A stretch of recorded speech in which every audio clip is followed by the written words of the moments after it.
Bienvenidos a Voces en Páginas, el lugar donde las palabras cobran vida y las historias te acompañan a donde quiera que vayas. Prepárate para sumergirte en un mundo lleno de imaginación, conocimiento y aventuras narradas. Hoy voy a leer el libro titulado La casa del juez por Bram Stoker. Espero que te guste y sin más dilación, comienzo a leer La casa del juez por Bram Stoker.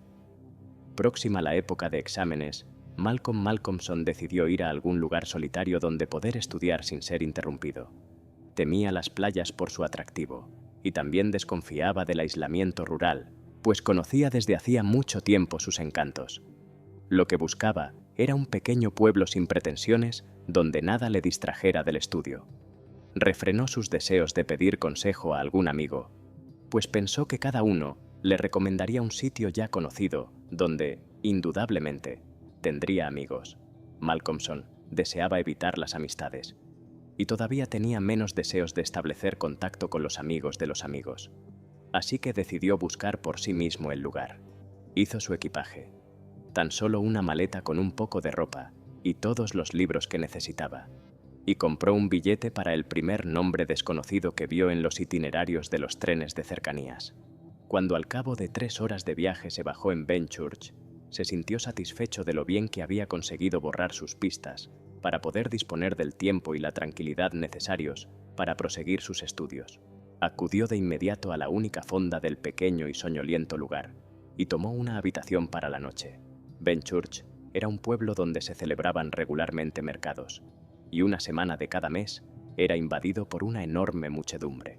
Pero durante los restantes 21 días, no tenía más atractivos que los que pueda tener un desierto. Al día siguiente de su llegada, Malcolmson buscó una residencia aún más aislada y apacible que una fonda tan tranquila como el buen viajero. Solo encontró un lugar que satisfacía realmente sus más exageradas ideas acerca de la tranquilidad.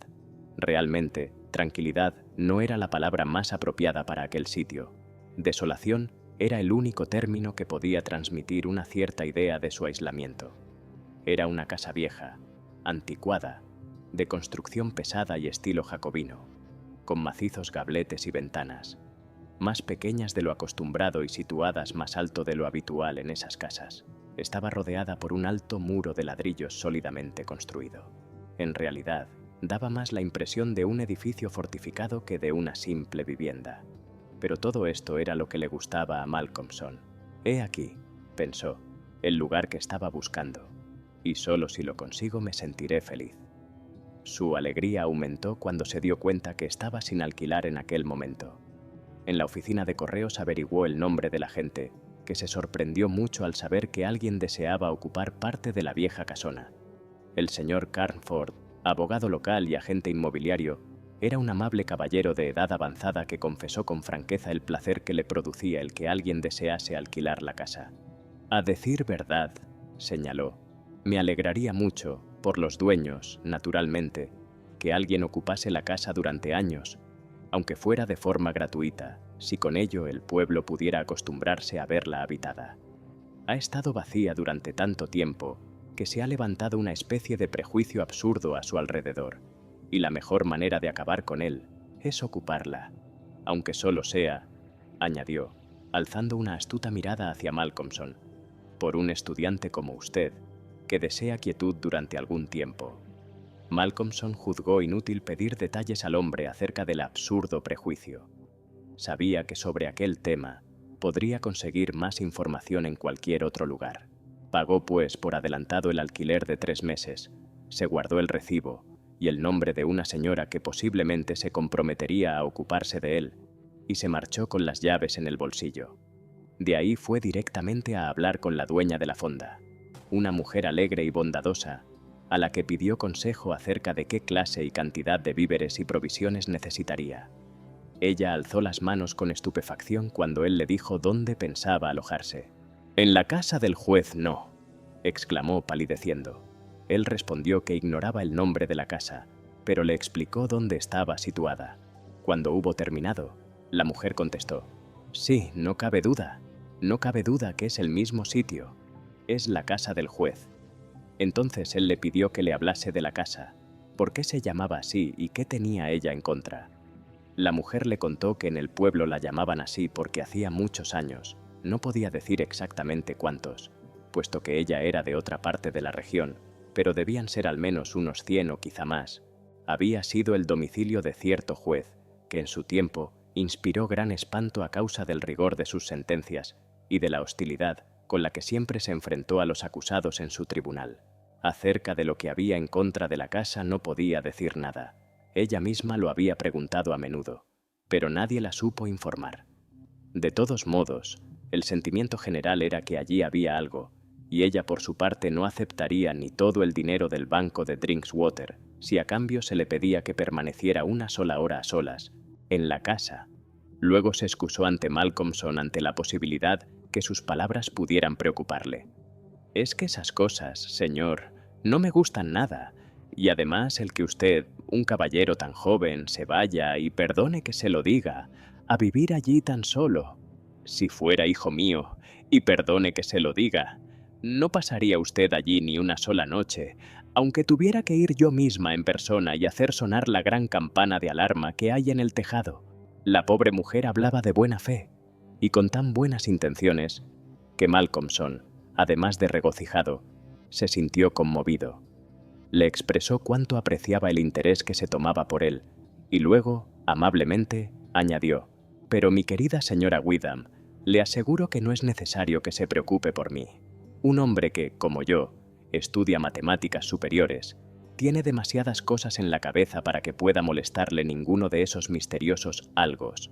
Por otra parte, mi trabajo es demasiado exacto y prosaico como para permitir que algún rincón de mi mente preste atención a misterios de cualquier tipo. La progresión armónica, las permutaciones, las combinaciones y las funciones elípticas son ya misterios suficientes para mí». La señora Witham se encargó amablemente de suministrarle provisiones, y él fue en busca de la vieja que le habían recomendado para ocuparse de él.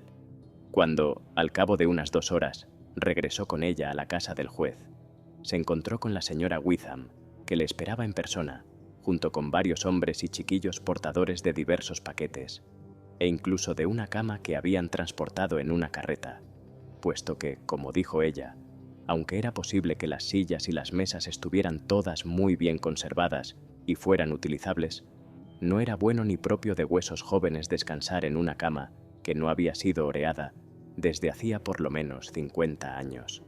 La buena mujer sentía a todas luces curiosidad por ver el interior de la casa y recorrió todo el lugar, pese a manifestarse tan temerosa de los algos, que al menor ruido se aferraba a Malcolmson, del cual no se separó ni un solo instante. Tras examinar la casa, Malcolmson decidió ocupar el gran comedor, que era lo suficientemente espacioso como para satisfacer todas sus necesidades, y la señora Witham, con ayuda de la señora Dempster, la asistenta, procedió a ordenar las cosas. Una vez desempaquetados los bultos, Malcolmson vio que, con mucha y bondadosa previsión, la mujer le había enviado de su propia cocina provisiones suficientes para varios días. Antes de marcharse, la mujer expresó toda clase de buenos deseos, y, ya en la misma puerta, se volvió para decir: «Quizá, señor, puesto que la habitación es grande y con muchas corrientes de aire, puede que no le venga mal instalar uno de esos biombos grandes alrededor de la cama por la noche. Pero, la verdad sea dicha, yo me moriría de miedo si tuviera que quedarme aquí encerrada con toda esa clase de cosas que asomarán sus cabezas por los lados o por encima del biombo y se pondrán a mirarme».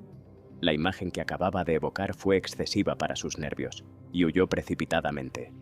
La señora Dempster, con aires de superioridad, lanzó un despectivo resoplido cuando se hubo oído la otra mujer, y afirmó categóricamente que ella por su parte no se sentía en absoluto inclinada a atemorizarse ni ante todos los duendes del mundo. «Le diré a usted lo que pasa, señor», dijo. «Los duendes son toda clase de cosas. Menos duendes. Ratas, ratones y escarabajos. Y puertas que crujen, y tejas caídas, y tiradores de cajones que aguantan firmes cuando usted tira de ellos y luego se caen solos en medio de la noche. Observe el zócalo de la habitación. Es viejo, tiene cientos de años. ¿Cree usted que no va a haber ratas y escarabajos ahí detrás? Claro que sí. ¿E imagina usted que no va a verlos? Claro que no. Las ratas son los duendes, se lo digo yo, y los duendes son las ratas. Y no crea otra cosa. Señora Dempster, dijo gravemente Malcolmson con una pequeña inclinación de cabeza, ¿sabe usted más que un catedrático de matemáticas? Permítame decirle que, en señal de mi estima hacia su indudable salud mental, cuando me vaya le daré la posesión de esta casa y le permitiré que resida aquí usted sola durante los 2 últimos meses de mi alquiler, puesto que las 4 primeras semanas bastarán para mis propósitos. Muchas gracias por su amabilidad, señor, respondió ella, pero no puedo dormir ni una noche fuera de mi dormitorio. Vivo en la casa de caridad Greenhow, y si pasara una sola noche fuera de mis habitaciones, perdería todos los derechos de seguir viviendo allí. Las reglas son muy estrictas, y hay demasiada gente esperando una vacante para que yo me decida a correr el menor riesgo. Si no fuera por esto, señor, vendría con mucho gusto a dormir aquí para atenderle durante su estancia.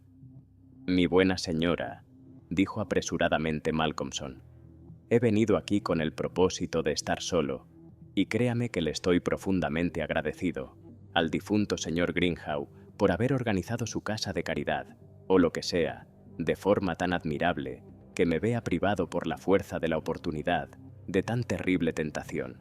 San Antonio en persona no habría podido ser más rígido al respecto. La vieja se rió secamente. «Ah», dijo, «ustedes los señoritos jóvenes no se asustan de nada. Puede estar seguro que encontrará aquí toda la soledad que desea». Y se puso a trabajar en la limpieza, y al anochecer, cuando Malcolmson regresó de dar su paseo, siempre llevaba uno de sus libros para estudiar mientras paseaba. Se encontró con la habitación barrida y aseada, un fuego ardiendo en la chimenea y la mesa servida para la cena, con las excelentes provisiones de la señora Witham. «Esto sí es comodidad», dijo mientras se frotaba las manos.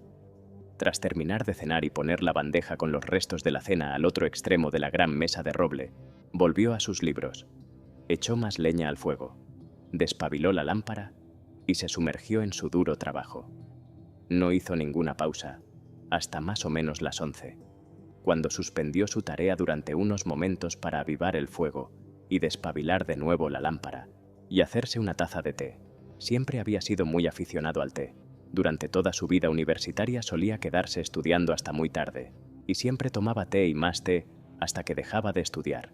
El descanso era un lujo para él, y lo disfrutaba con una sensación de delicioso y voluptuoso desahogo. El fuego reavivado saltó y chisporroteó y proyectó extrañas sombras en la vasta y antigua habitación y, mientras tomaba a sorbos el té caliente, gozó con la sensación de aislamiento de sus semejantes. Fue entonces cuando notó por primera vez el ruido que hacían las ratas. «Seguro que no han hecho tanto ruido durante todo el tiempo que he estado estudiando», pensó. «De lo contrario me hubiera dado cuenta». Luego, mientras el ruido iba en aumento, se tranquilizó diciéndose que aquellos rumores eran realmente nuevos. Resultaba evidente que al principio las ratas se habían asustado por la presencia de un extraño y por la luz del fuego y de la lámpara, pero a medida que transcurría el tiempo, se habían ido volviendo más atrevidas, y ya se hallaban entretenidas de nuevo en sus ocupaciones habituales. Y eran realmente activas. Subían y bajaban por detrás del zócalo que revestía la pared, por encima del cielo raso, por debajo del suelo. Se movían, corrían, bullían, roían y arañaban. Malcolmson sonrió al recordar las palabras de la señora Dempster. Los duendes son las ratas y las ratas son los duendes. El té empezaba a hacer su efecto estimulante sobre nervios e intelecto, y el estudiante vio con alegría que tenía ante sí una nueva inmersión en el largo hechizo del estudio antes que terminase la noche, cosa que le proporcionó tal sensación de comodidad que se permitió el lujo de echar una ojeada por la habitación. Tomó la lámpara en una mano y recorrió la estancia, preguntándose por qué una casa tan original y hermosa como aquella había permanecido abandonada durante tanto tiempo. Los paneles de roble que recubrían las paredes estaban finamente labrados, y el trabajo en madera de puertas y ventanas era hermoso y de raro mérito. Había algunos cuadros viejos en las paredes, pero estaban tan densamente cubiertos de polvo y suciedad que no pudo distinguir ningún detalle a pesar que levantó la lámpara todo lo posible para iluminarlos. Aquí y allá, en su recorrido, topó con alguna grieta o agujero bloqueados por un momento por la cabeza de una rata, cuyos brillantes ojos relucían a la luz, pero al instante la cabeza desaparecía, con un chillido y un rumor de huida. Sin embargo, lo que más intrigó a Malcolmson fue la cuerda de la gran campana de alarma del tejado, que colgaba en un rincón de la estancia, a la derecha de la chimenea. Arrastró hasta cerca del fuego una gran silla de roble tallado y respaldo alto, y se sentó para tomar su última taza de té. Cuando hubo terminado, avivó el fuego y volvió a su trabajo, sentado en la esquina de la mesa, con el fuego a su izquierda. Durante un buen rato las ratas perturbaron su estudio con su continuo rebullir, pero acabó por acostumbrarse al ruido, del mismo modo que uno se acostumbra al tic-tac de un reloj o al rumor de un torrente, y así se sumergió de tal forma en el trabajo que nada en el mundo, excepto el problema que estaba intentando resolver, hubiera sido capaz de hacer mella en él. Pero de pronto, sin haber conseguido resolverlo aún, levantó la cabeza. En el aire notó esa sensación tan peculiar que precede al amanecer y que tan temible resulta para los que llevan vidas dudosas. El ruido de las ratas había cesado. Desde luego, tenía la impresión que había cesado hacía tan solo unos instantes, y que precisamente había sido este repentino silencio lo que le había obligado a levantar la cabeza. El fuego se había ido apagando, pero todavía arrojaba un profundo y rojo resplandor. Al mirar en esa dirección, y a pesar de toda su sangre, Froad sufrió un sobresalto. Allí, sobre la silla de roble tallado y alto respaldo, a la derecha de la chimenea, había una enorme rata que le miraba fijamente con sus tristes ojillos. Hizo un gesto para ahuyentarla, pero la rata no se movió, ante lo cual hizo ademán de arrojarle algo. Tampoco se movió, sino que le mostró encolerizada sus grandes dientes blancos. A la luz de la lámpara, sus crueles ojillos brillaban con una luz de venganza. Malcolmson se asombró y, tomando el atizador de la chimenea, corrió hacia la rata para matarla. Pero antes que pudiera golpearla, ésta, con un chillido que parecía concentrar todo su odio, saltó al suelo y, trepando por la cuerda de la campana de alarma, desapareció en la oscuridad donde no llegaba el resplandor de la lámpara, tamizado por una pantalla verde. Al instante, y eso fue lo más extraño, el ruidoso bullicio de las ratas tras los paneles de roble se reanudó. Esta vez, Malcolmson no consiguió sumergirse de nuevo en el problema, pero cuando el gallo cantó afuera anunciando la llegada del alba, se fue a la cama a descansar. Durmió tan profundamente que ni siquiera se despertó cuando llegó la señora Dempster para arreglar la habitación. Solo lo hizo cuando la mujer, una vez barrida la estancia y preparado el desayuno, golpeó discretamente en el biombo que ocultaba la cama. Aún se sentía un poco cansado de su duro trabajo nocturno, pero una cargada taza de té lo despejó pronto, y tomando un libro, salió a dar su paseo matutino, llevándose consigo unos bocadillos por si no le apetecía volver hasta la hora de la cena.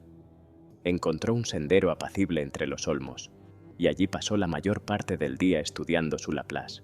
A su regreso pasó a saludar a la señora Witham y a darle las gracias por su amabilidad, cuando ella le vio llegar a través de una ventana de su Sancta Sanctorum, emplomada con rombos de vidrios de colores. Salió a la calle a recibirle y le pidió que pasase. Una vez dentro, le miró inquisitivamente y negó con la cabeza al tiempo que decía: «No debe trabajar tanto, señor. Esta mañana está usted más pálido que otras veces. Estar despierto hasta tan tarde y con un trabajo tan duro para el cerebro no es bueno para nadie.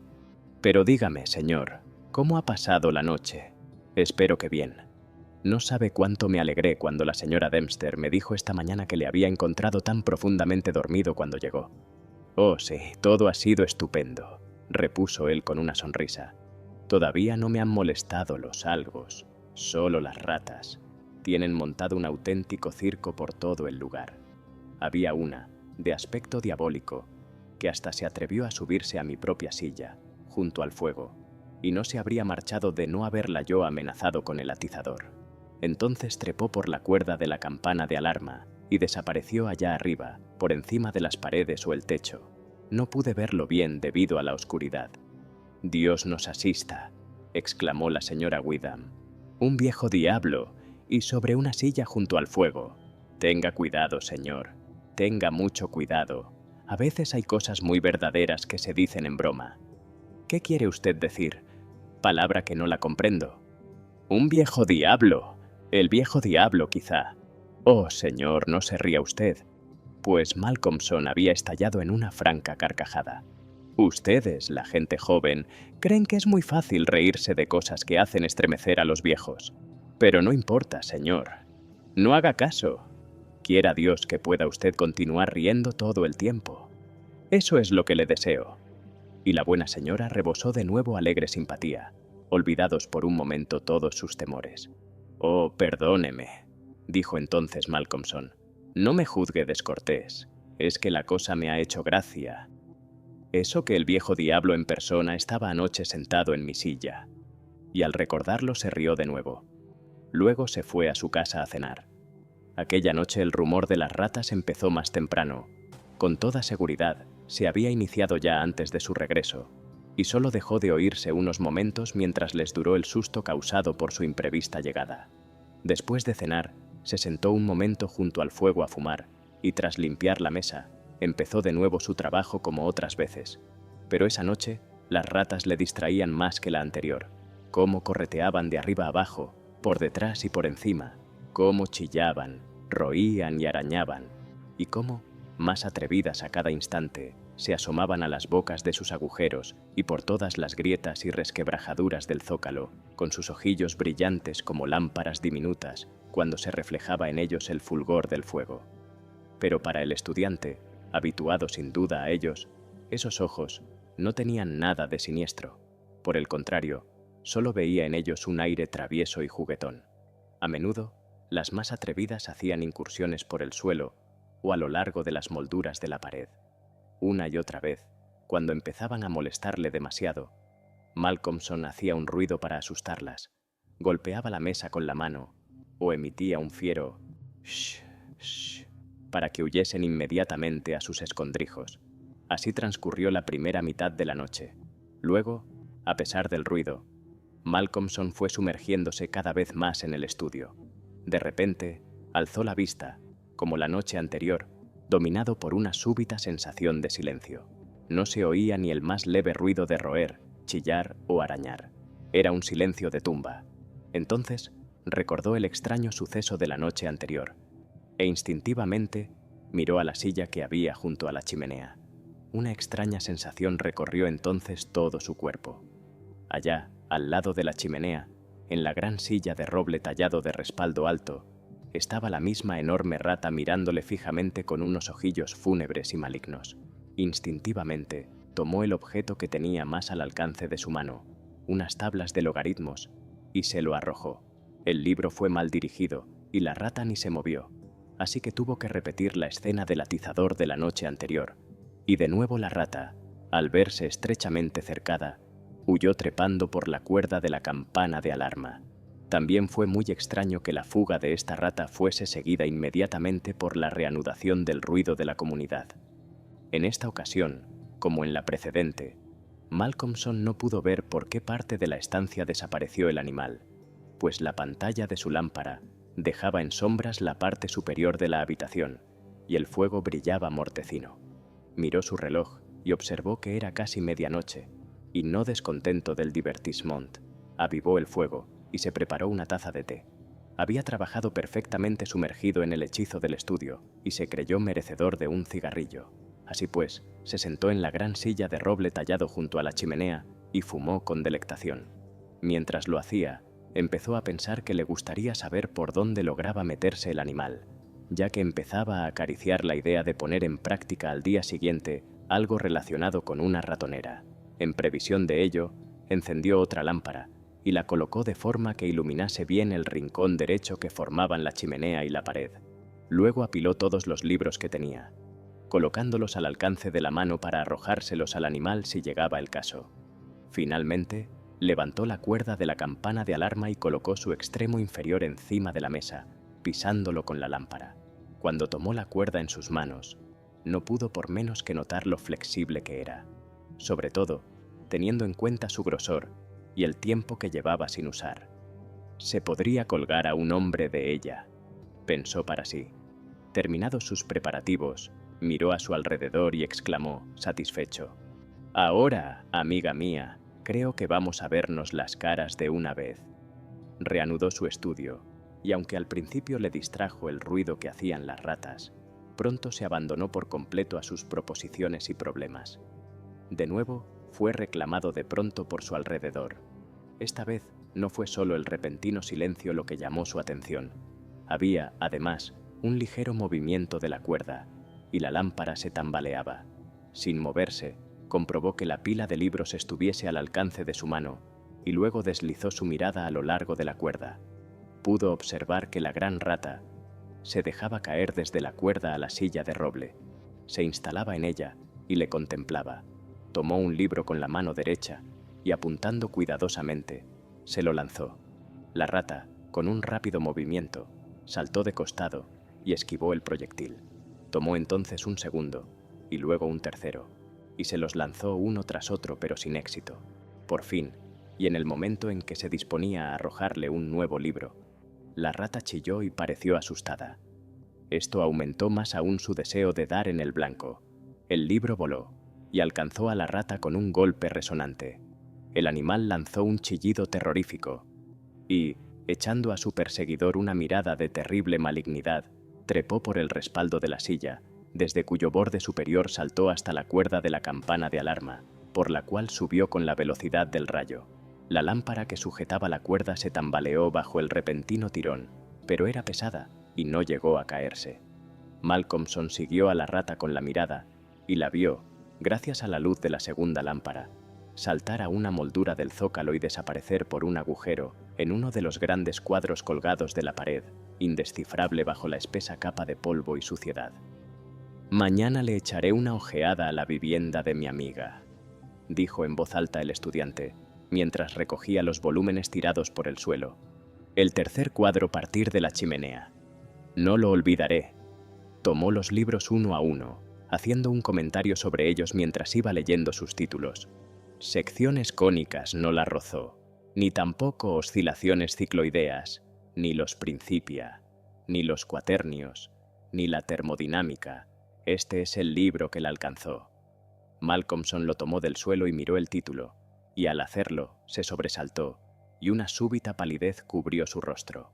Miró a su alrededor, inquieto, y se estremeció levemente, mientras murmuraba para sí: «La Biblia que me dio mi madre, qué extraña coincidencia».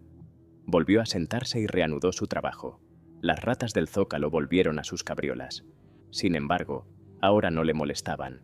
Al contrario, su presencia le proporcionaba una cierta sensación de compañía.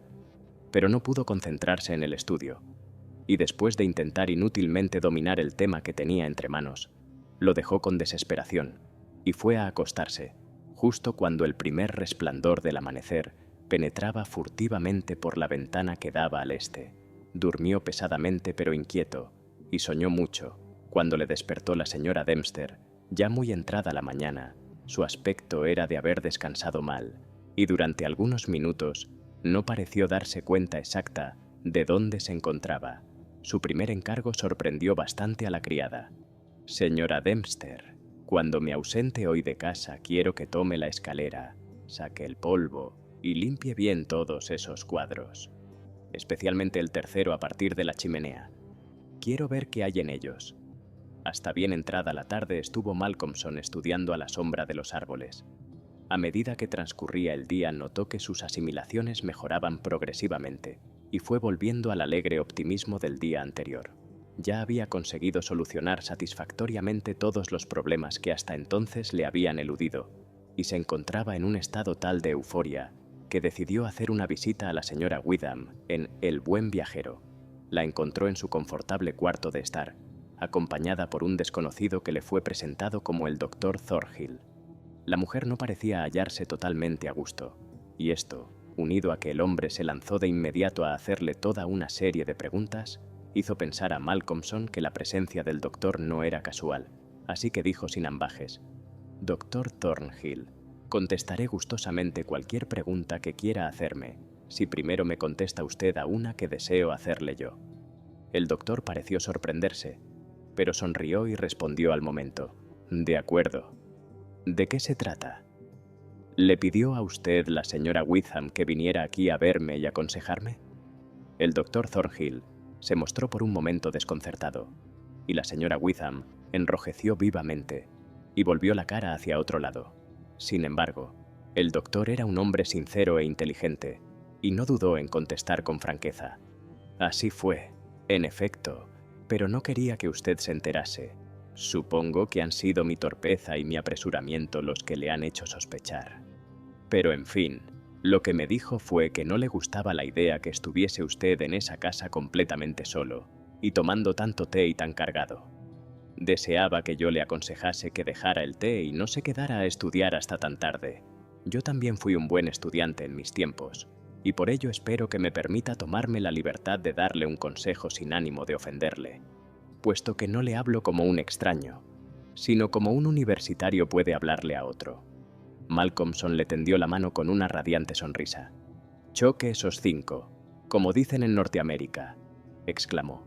«Le agradezco mucho su interés y también a la señora Witham, y su amabilidad me obliga a pagarles en la misma moneda. Prometo no volver a tomar té cargado ni sin cargar hasta que usted me autorice, y esta noche me iré a la cama a la 1 de la madrugada lo más tarde. ¿De acuerdo?» «Estupendo», dijo el médico. «Y ahora cuénteme usted todo lo que ha visto en el viejo caserón». Malcolmson relató con todo detalle lo sucedido en las 2 últimas noches. Fue interrumpido de vez en cuando por las exclamaciones de la señora Witham, hasta que finalmente, al llegar al episodio de la Biblia, toda la emoción reprimida de la mujer halló salida en un tremendo alarido, y hasta que no se le administró un buen vaso de coñac con agua, no se repuso. El doctor Thornhill lo escuchó todo con expresión de creciente gravedad, y cuando el relato llegó a su fin y la señora Witham quedó tranquila, preguntó: «¿La rata siempre trepa por la cuerda de la campana de alarma?» «Sí, siempre. Supongo que ya sabrá usted», dijo el doctor tras una pausa.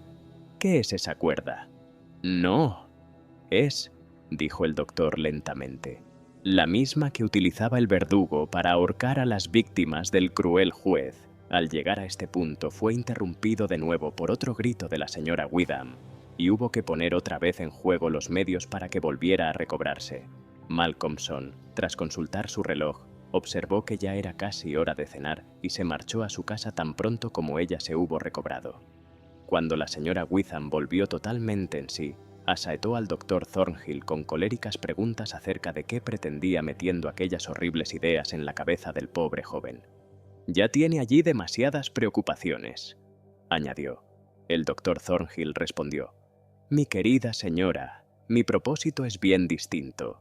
Lo que yo quería era atraer su atención hacia la cuerda de la campana y mantenerla fija allí.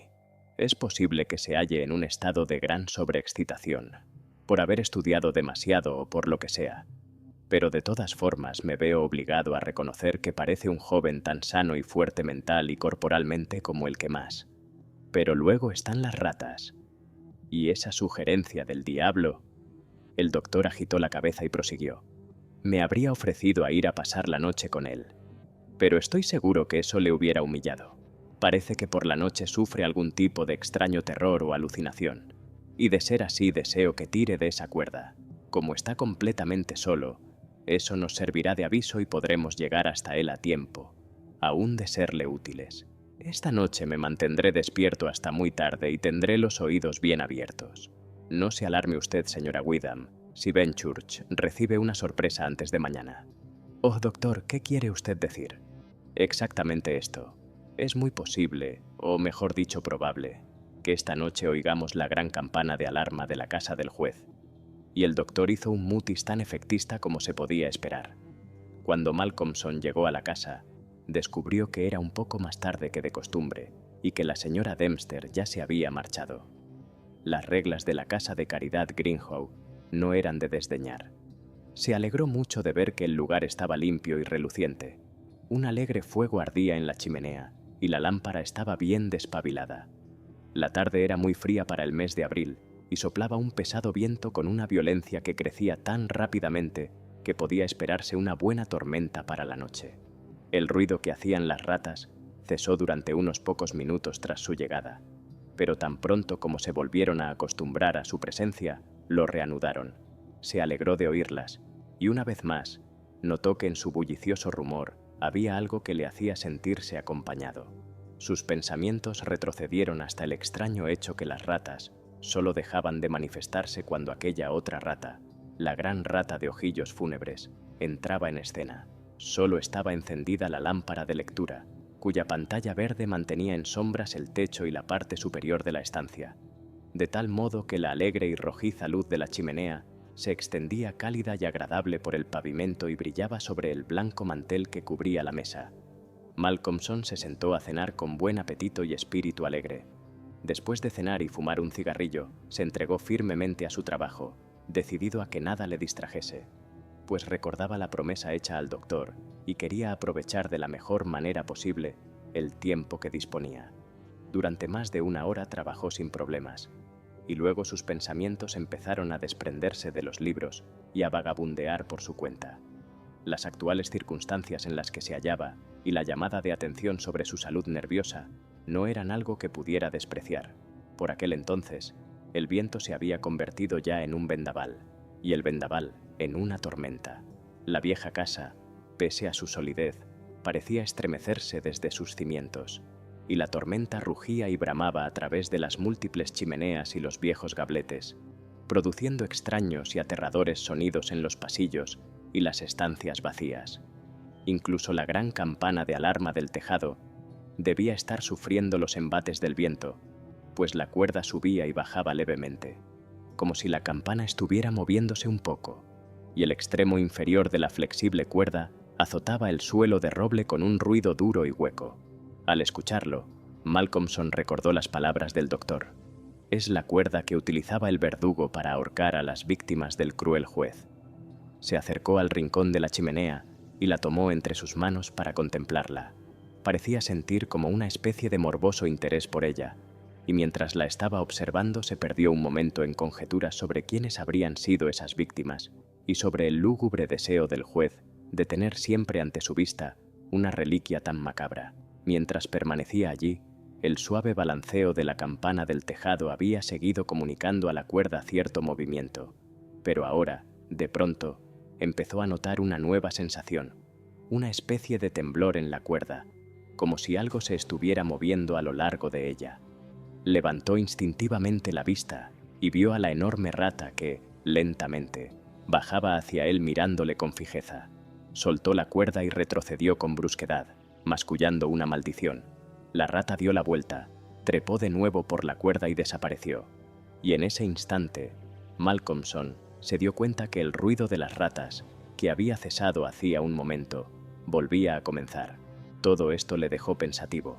Entonces, recordó que no había investigado la madriguera de la rata, ni mirado los cuadros como había pensado hacer.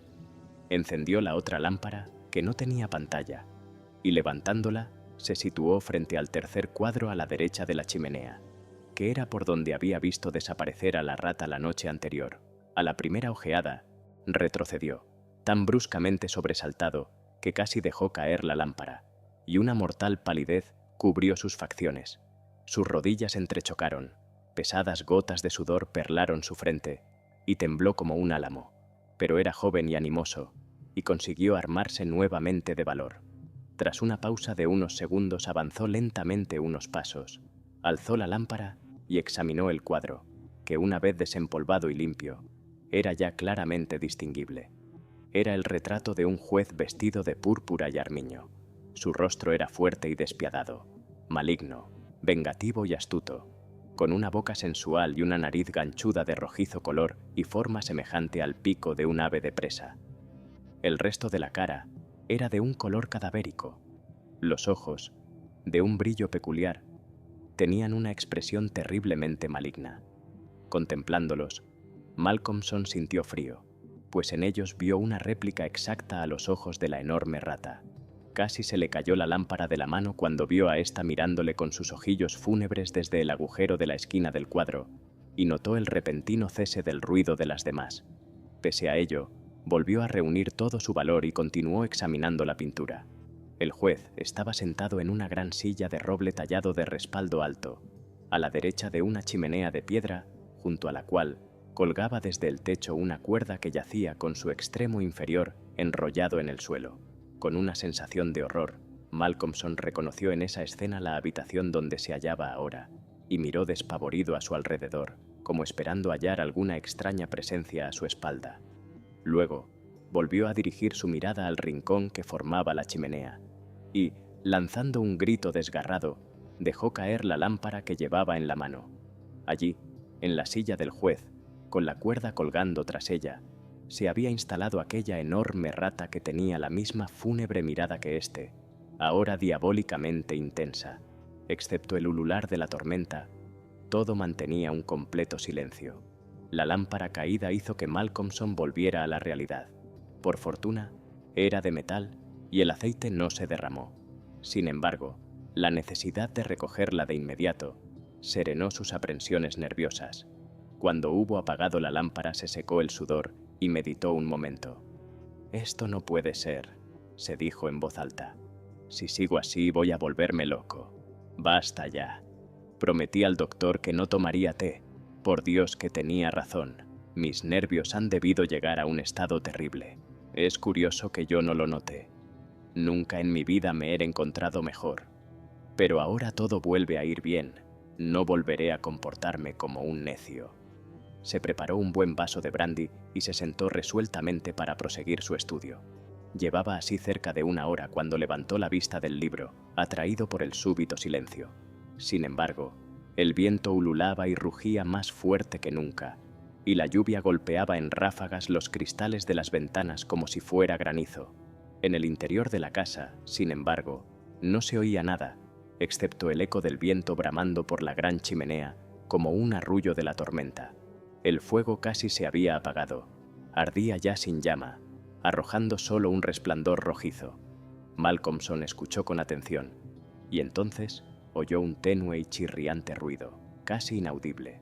Provenía del rincón de la estancia donde colgaba la cuerda, y el estudiante pensó que debía producirlo el roce de la cuerda contra el suelo, cuando el balanceo de la campana la hacía subir y bajar. Sin embargo, al mirar hacia allí, observó sorprendido que la rata, agarrada a la cuerda, la estaba royendo. La cuerda estaba ya casi roída por completo. Se podía ver un color más claro en el punto donde las hebras internas habían quedado al descubierto. Mientras observaba, la tarea quedó completada y la cuerda cayó con un chasquido sobre el piso de roble, al tiempo que, por un instante, la gran rata permanecía colgada, como una monstruosa borla o campanilla, del cabo superior, que empezó a balancearse a uno y otro lado. Malcolmson sintió por un momento otra oleada brusca de terror al darse cuenta que la posibilidad de comunicarse con el mundo exterior y pedir auxilio había quedado cortada. Pero este sentimiento fue reemplazado enseguida por una intensa cólera, y agarrando el libro que estaba leyendo, lo arrojó contra la rata. El tiro iba bien dirigido, pero antes que el proyectil pudiera alcanzarla, la rata se dejó caer y aterrizó en el suelo con un blando ruido.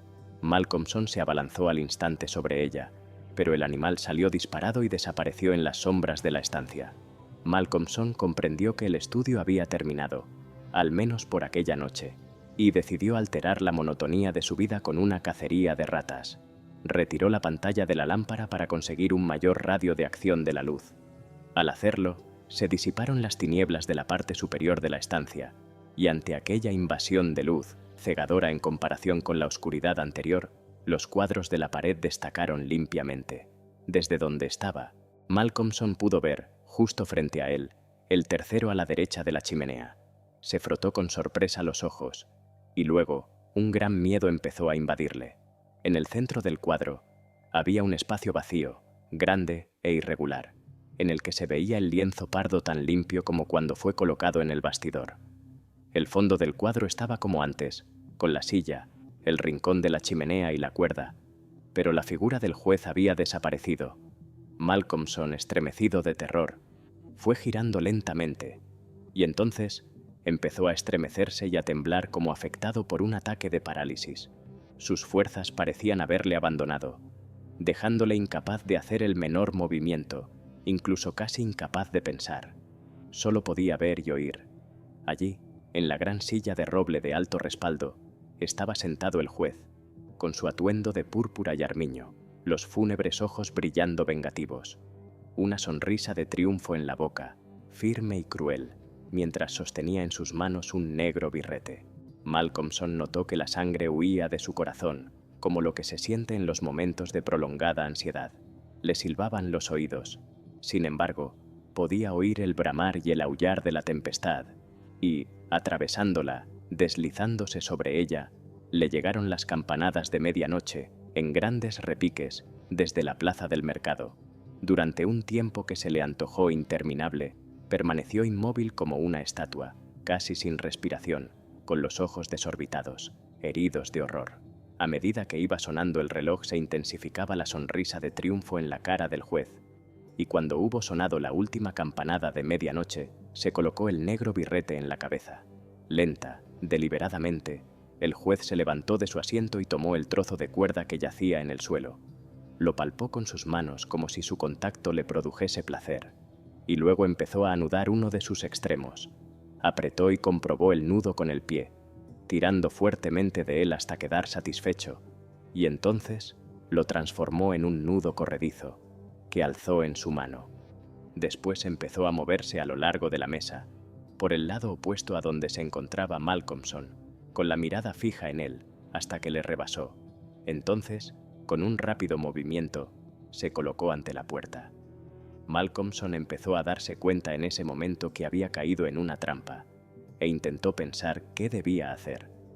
Había cierta fascinación en los ojos del juez, que no se apartaban de él, y cuya mirada Malcolmson se veía forzado a sostener. Vio que el juez se le aproximaba, sin dejar de mantenerse entre la puerta y el joven. Levantaba el lazo y lo arrojaba en su dirección, como para capturarle. Con un gran esfuerzo, hizo un rápido movimiento lateral y vio cómo la cuerda caía a su lado y la oyó golpear contra el suelo de roble. De nuevo levantó el nudo el juez y trató de cazarle, sin apartar sus fúnebres ojos de él, y el estudiante consiguió evitarlo haciendo un poderoso esfuerzo. Esto se repitió muchas veces, sin que el juez pareciera desanimarse por sus fracasos, sino más bien gozar con ellos, como un gato con un ratón. Por fin, en la cumbre de su desesperación, Malcolmson arrojó una rápida mirada a su alrededor. La lámpara parecía reavivada y una brillante luz inundaba la estancia. En las numerosas madrigueras y en las grietas y agujeros del zócalo, vio los ojos de las ratas, y esta visión, puramente física, le proporcionó un destello de bienestar. Miró y pudo darse cuenta que la cuerda de la gran campana de alarma estaba plagada de ratas. Cada centímetro estaba cubierto de ellas. Cada vez salían más a través del pequeño agujero circular del techo de donde emergían, de tal modo que, bajo su peso, la campana empezaba a oscilar. Osciló hasta que el badajo llegó a tocarla. El sonido fue muy tenue, pero apenas había comenzado su vaivén, y poco a poco iría aumentando la potencia del tañido. Al oírlo, el juez, que había mantenido los ojos fijos en Malcolmson, los levantó, y un gesto de diabólica ira contrajo su rostro. Sus ojos relucieron como carbones encendidos y golpeó el suelo con el pie, haciendo un ruido que pareció estremecer toda la casa. El pavoroso estruendo de un trueno estalló sobre sus cabezas, al mismo tiempo que el juez volvía a levantar el lazo y las ratas seguían subiendo y bajando por su cuerda, como si luchasen contra el tiempo. Pero esta vez, en lugar de arrojarlo, se fue acercando a su víctima y fue abriendo el lazo a medida que se aproximaba. Al llegar frente al estudiante, pareció irradiar algo paralizante con su sola presencia, y Malcolmson permaneció rígido como un cadáver. Sintió sobre su garganta los helados dedos del juez, mientras éste le ajustaba el lazo. El nudo se apretó. Entonces el juez, tomando en sus brazos el rígido cuerpo del muchacho, lo levantó, colocándolo en pie sobre la silla de roble, y, subido junto a él, alzó su mano y tomó el extremo de la oscilante cuerda de la campana de alarma. Al alzar la mano, las ratas huyeron, chillando, por el agujero del techo. Tomando el extremo del lazo que rodeaba el cuello de Malcolmson, lo ató a la cuerda que colgaba de la campana y entonces, descendiendo de nuevo al suelo, quitó la silla, Al comenzar a sonar la campana de alarma de la casa del juez, se congregó de inmediato un gran gentío. Aparecieron luces y antorchas y, silenciosamente, la multitud se encaminó presurosa hacia allí. Golpearon fuertemente la puerta, pero nadie respondió. Entonces, la echaron abajo y penetraron en el gran comedor. El doctor iba a la cabeza de todos. El cuerpo del estudiante se balanceaba del extremo de la cuerda de la gran campana de alarma. En el cuadro, el rostro del juez mostraba una sonrisa maligna. Gracias por acompañarme en este viaje a través de las palabras y las ideas. Recuerda, cada historia es una puerta hacia nuevos mundos y aprendizajes. Si disfrutaste este audiolibro, no olvides dejar tu like y suscribirte para más aventuras literarias. Nos vemos en el próximo capítulo, donde la magia de los libros continúa. ¡Hasta pronto!